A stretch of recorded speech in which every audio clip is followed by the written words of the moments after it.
Hey there, everybody. Eddie Ludema, developer of Dr. Drone here to introduce to you version 2.5 for iOS devices, so for iPhones and for iPads.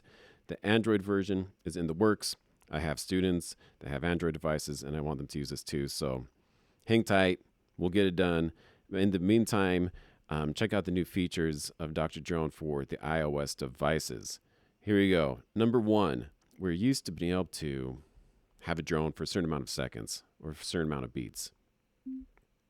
But wouldn't it be great if we can move on to the next beat when we're ready, when we want it to move on? So now we have introduced this little thing right here, tap mode.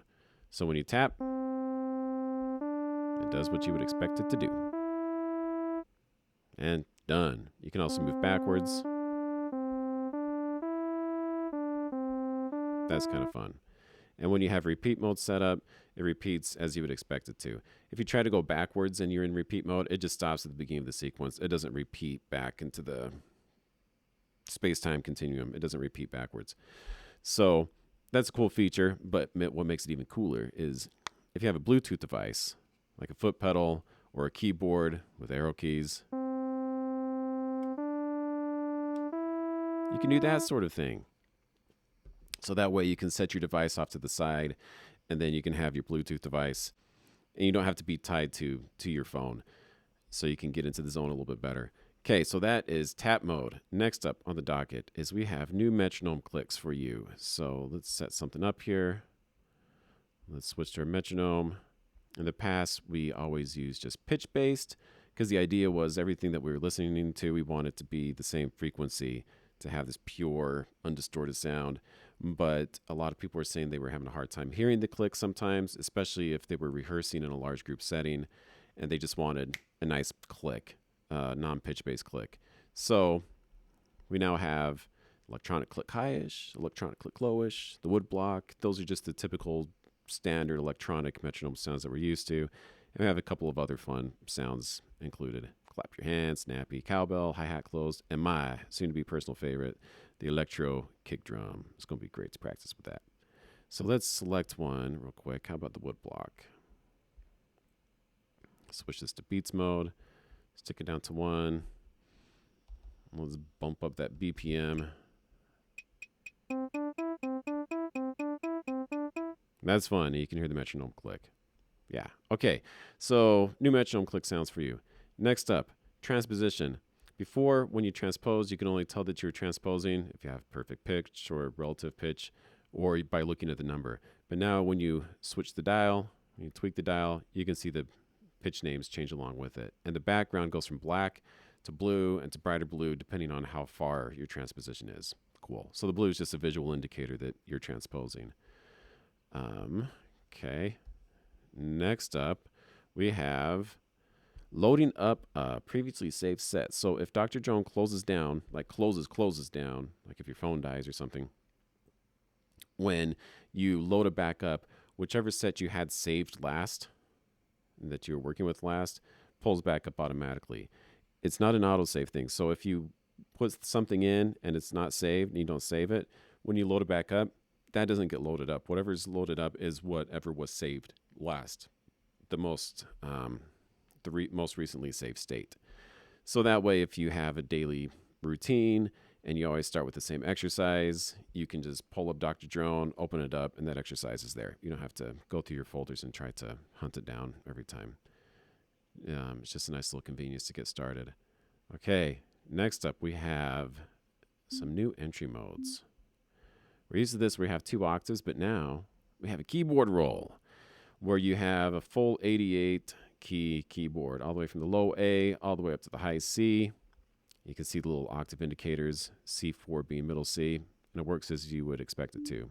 D, I'm clicking E, clicking F, tapping a G flat. If you want that to be an F sharp, just make sure your sharp is selected, and off you go. That's cool. There's no F flat, there's no E sharp, there's no C flat, there's no B sharp.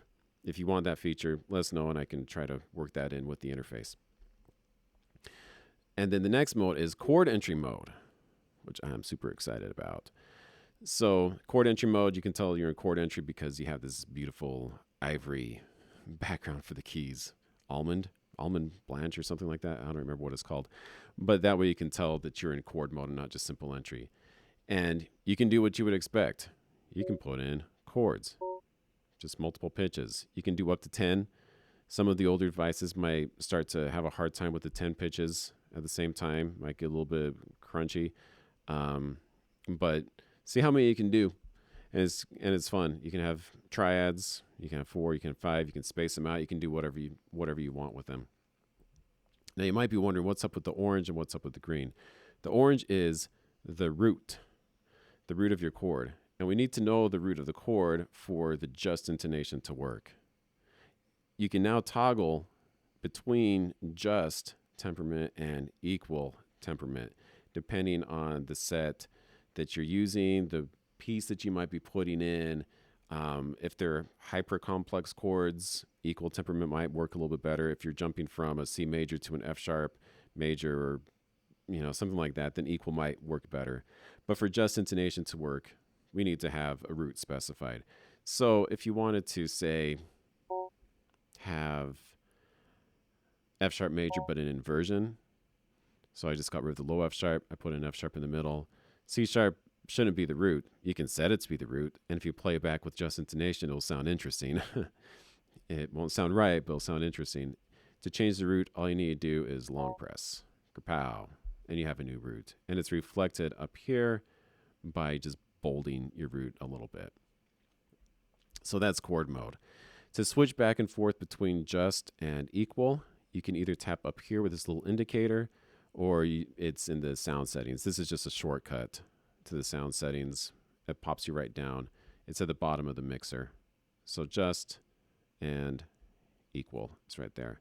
I'm going to leave it on just for a second, and I'll play this. I'll put it in tap mode, and let's just see what happens.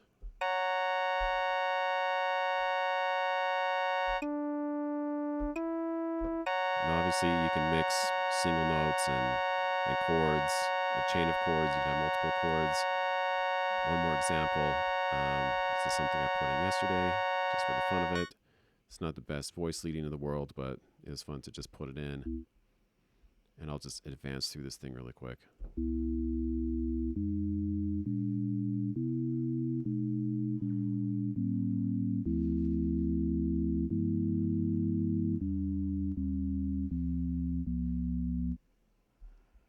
Yeah, it's based off of Yardbird Suite, a little Charlie Parker thing. So you can hear it sounds probably a little wonky going from chord to chord. That's because it's in just intonation. If you want it to sound smoother, you'd want to put it into equal temperament. But for just intonation, it's really good if you want the chord to sit for a while and you want to get into that sound world of the zero beat, the beatless sound. But again, going from chord to chord in just intonation, it'll sound a little bit off-putting. And then there was one in there you might have heard. You're like, that's not beatless. It's because there's a minor second. There's a minor ninth in there. And that one is really hard to find in the harmonic series. So in just intonation, it's still a little bit crunchy. If you know of the perfect interval, the perfect ratio for a minor second in just intonation that's beatless, send it to me, because I tried 4 or 5 different ones from different theories. And I put the one in that was the least offensive to my ears. And again, if you're using a lot of flat nines and tritones and different things, equal temperament might also work better for you. But also you'll hear beats because, again, equal temperament, it's not perfect. Everything is averaged out to try to make things work in different keys. So there you have it. We have chord mode. We have just and equal temperament. You can switch back and forth. We have this simple keyboard entry if you just want to do single note at a time. We have transposition. It's reflected up in the pitches, and with that nice hue of blue. When you load Dr. Drone back up, it loads up your last saved set that you were using. And we have new metronome clicks. And finally, we have probably my personal favorite is tap mode. And you can hook it up to a Bluetooth device. So there you have it. Send back any feedback or questions, or if you run into any issues, send them on Facebook, friend us, and stay in touch. And in the meantime, remember to tune with your ears and not with your eyes. So this is Eddie Ludema, and Jason Solman, he's going to make some videos of how to actually use this stuff in practical situations. This was just a, hey, check out this cool new stuff we have. But he'll talk about how to actually use it with your students and with yourself in your own practicing. So hope you have a great time with it. Thank you for using Dr. Jerome. See you next time.